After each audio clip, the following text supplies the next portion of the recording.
Finally, the Bar Council of India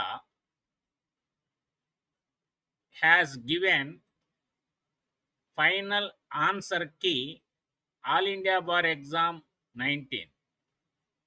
So the committee has finalized and has taken decision in this exam. 7 questions were withdrawn and 3 questions answers challenged were accepted. ఎక్కువ question challenge చేసిన to my understanding only 3 క్వశ్చన్స్ని వాళ్ళు ఛాలెంజ్ని accept చేశారు. ఆ 3 questions answers either previous answers or change కనుక జరిగింది. Previous ఇది ఒకటైతే అలానే రిటైన్ చేశారు, లేనట్టయితే కొత్త ఆన్సర్ ఇచ్చారు. అది మీకు ఈ 4లో ఉన్నాయి. మన దగ్గర ఉన్న మెటీరియల్ రెడీగా డాక్యుమెంట్ డి ఉంది కనుక డిని మనం తీసుకున్నట్లయితే ఇక్కడ డిలో 3వ క్వశ్చన్కి ఇక్కడ ఆన్సర్ బి అని చెప్పేసి బి అండ్ డి 2 కరెక్ట్ అన్నారు.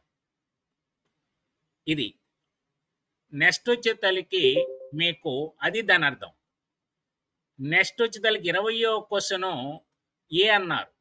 ఈ ఆన్సర్ ఏ అంటే అర్థం ఏంటంటే గతంలో ఏ ఉంటే అదేను, గతంలో వేరేది ఉంటే ఏకి ఫైనల్ అవుతుంది. ప్రీవియస్ కీలో కూడా ఏ ఉంటే ఏనే, ప్రీవియస్ కీలో ఏదన్నా తప్పు ఉంటే ఏనే కరెక్ట్ అనమాట. 27 క్వశ్చన్ విత్డ్రాన్ అది లేనట్టుగా భావించారు, 28 విత్డ్రాన్ లేనట్టుగా భావించారు. 36 క్వశ్చన్ కూడా ఛాలెంజ్ చేసినప్పుడు ఆన్సర్ డి అన్నారు. గతంలో గనక డి ఉంటే డి నేను, గతంలో వేరే ఆన్సర్ ఉంటే D final answer. 37 question withdraw చేశారు. ఆ తర్వాత 59 క్వశ్చన్ విత్డ్రా చేశారు. ఆ తర్వాత 81 క్వశ్చన్ విత్డ్రా చేశారు, 85 క్వశ్చన్ విత్డ్రా చేశారు, 98 క్వశ్చన్ విత్డ్రా చేశారు. ఇప్పుడు ఈ ఆన్సర్స్ని బట్టి మనం చూసినట్లయితే అఫ్ కోర్స్ నేను సెట్ డి తీసుకున్నాను. ఇప్పుడు మనకి గతంలో కూడా ఈ యొక్క 18 ఎగ్జామ్లో కూడా ఇదే సిచ్యువేషన్ అరైజ్ అయింది. అప్పుడు కూడా 7 క్వశ్చన్స్ విత్డ్రా చేశారు. ఈ ఎగ్జామ్లో కూడా 7 క్వశ్చన్స్ విత్డ్రా చేశారు. 3 క్వశ్చన్స్కి క్లారిఫికేషన్ ఇచ్చారు. Either the retaining the old answer or changing the answer. ఇప్పుడు మీరు గమనించాల్సింది ఏంటంటే స్టూడెంట్కి 45 రావాల్సిన కేటగిరీలోని స్టూడెంట్కి ఆయన 42 వస్తే పాస్ అవుతాడు. 42 గనక వచ్చినట్లయితే పాస్ అయినట్టు. ఎందుకంటే 45% ఆఫ్ 93 అంటే 41.85, దట్ ఈస్ 42 రౌండ్ ఆఫ్. 40% రావాల్సిన స్టూడెంట్కి ఆయన 37 రావాలి. 40% ఆఫ్ 93 ఏంటంటే 37.2 రౌండ్ ఆఫ్ 37. ఇది పాస్ మార్క్. యూజువల్గా మీకు ఏంటంటే షార్ట్లీ మీకు ఇచ్చేస్తారు రిజల్ట్ ఏంటంటే పాసు ఫెయిల్ అనే వస్తుంది. మీకు మార్కులు ఏం రావు, పాసు ఫెయిల్ అని వస్తుంది. ఇది పాస్ అయిన వాళ్ళు ఈ సర్టిఫికేట్ తీసుకుంటే మీరు అడ్వకేట్గా ప్రాక్టీస్ చేసుకోవచ్చు. ది సర్టిఫికేట్ ఆఫ్ ప్రాక్టీస్ అనేది టైం పడుతుంది, నో ప్రాబ్లం. మీరు ఈ పేపర్ ఉన్నట్టయితే పాస్ అనేది కాపీ తీసుకుంటే మీరు ఆయన అడ్వకేట్ కింద లెక్క. వకాలత్ నా మీద సంతకాలు పెట్టవచ్చు, అడ్వకేట్స్ రైట్స్ అన్నీ మీకు వస్తాయి. ఈ సర్టిఫికేట్ లేట్గా వస్తుంది. ఇది అట్టి పెట్టుకుంటే చాలు. ఇది మీరు చూపిస్తే I clear the all India bar exam. Fail అన్నప్పుడు ఫెయిల్ అయినట్టు. అలా కాకుండా పాసు ఫెయిల్ ఇవ్వకుండా ఏదన్నా నంబర్ ఉన్నట్టయితే అది విత్ హెల్డ్ అంటాం. విత్ హెల్డ్ అనేది ఫెయిల్ అయినట్టు కాదు. విత్ హెల్డ్ ఏంటంటే టెక్నికల్ రీజన్స్. అక్కడ కంప్యూటర్లో ఏదన్నా ఆయన ఆ నంబరు సరిగా లేకపోయినా లేదా ఎరేజింగ్ చేసినా ఏదన్నా టెక్నికల్ రీజన్స్ కనుక దీనికి విత్ హెల్డ్ అన్నప్పుడు మనం అప్రోచ్ అవుతాం. వాళ్ళతో మాట్లాడితే వాళ్ళు క్లారిటీ ఇస్తారు. విత్ హెల్డ్ అని ఉన్నట్టయితే అది తప్పినట్టు కాదు, అదేవిధంగా పాస్ అయిన గ్యారంటీ కాదు. మీకే తెలిసిద్ది పాస్ అయ్యింది లేనిది. ఎందుకంటే కీని బట్టి మీకు తెలిసిద్ది. విత్ హెల్డ్ పెట్టినప్పుడు తప్పినట్టయితే కాదు. అది ఫెయిల్యూర్ కింద లెక్కేసుకోవద్దు. మీరు కీ ప్రకారం పాస్ అయినప్పుడు విత్ హెల్డ్ పెడితే తప్పినట్టు కాదు. టెక్నికల్ అది నో ప్రాబ్లమ్. అది క్లియర్ చేస్తారు. టెక్నికల్ ప్రాబ్లమ్ గాని క్లియర్ చేస్తారు. ఇది రిజల్ట్స్ సంబంధించి 42 వచ్చినట్టయితే పాస్ అయినట్టు. 45 అవసరమైన వాళ్ళకి. అదే 40% అయితే 37 వస్తే పాస్ అయినట్టు. ఇక్కడ నేను వర్క్ ఇచ్చేశాను. మీకు ఏ సెట్ వచ్చే తలకి ఈ 7 క్వెషన్స్ ఏంటి అని, ఏ సెట్‌లో 7 క్వెషన్స్ విత్‌డ్రాను, తర్వాత 3 questions answers either changed or retained అన్నాము. అదే సెట్ బిలో 7 క్వెషన్స్, సెట్ సిలో 7 క్వెషన్స్, సెట్ డిలో 7 క్వెషన్స్. తర్వాత 3 క్వెషన్స్‌లో ఆన్సర్స్‌ని ఐదర్ చేంజ్ ఆర్ రిటైన్ చేసేసారు. ఇక్కడ టు మై అండర్‌స్టాండింగ్ నాకు అర్థమైన వరకి ఈ 3 క్వెషన్‌లో ఒక క్వెషన్‌కి ఏందంటే ఆన్సర్ వచ్చే తలకి బీడీ అని పెట్టారు. To my knowledge previous answer D. Previous answer D ఉంది. డి ఉంది ప్రీవియస్ ఆన్సర్. ఇప్పుడు బి కూడా రైట్ అని చెప్పేసి అన్నారు.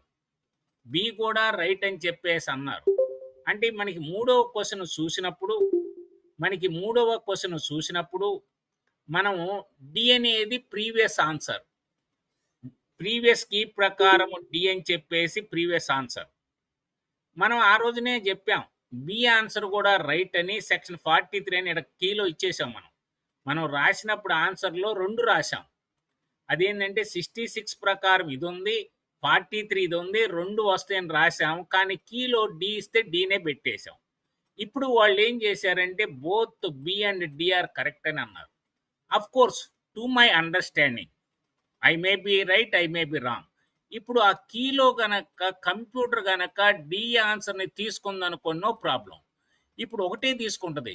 ఇప్పుడు ఈ బి అనేది కూడా తీసుకునేటువంటిది చేంజ్ చేయలేదనుకోండి, ఈ బిట్‌లో బి పెట్టిన స్టూడెంట్ నష్టపోతాడు.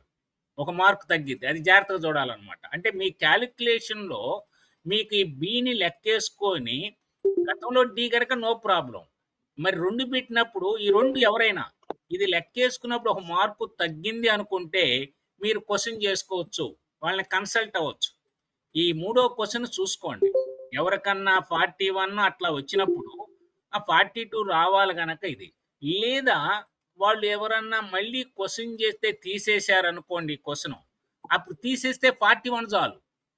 కనుక 8 క్వెషన్స్ తీస్తే 45% ఆఫ్ 92 అనేది 41 సరిపోతుంది. 37 మారదు. 37 ఏం మారదు.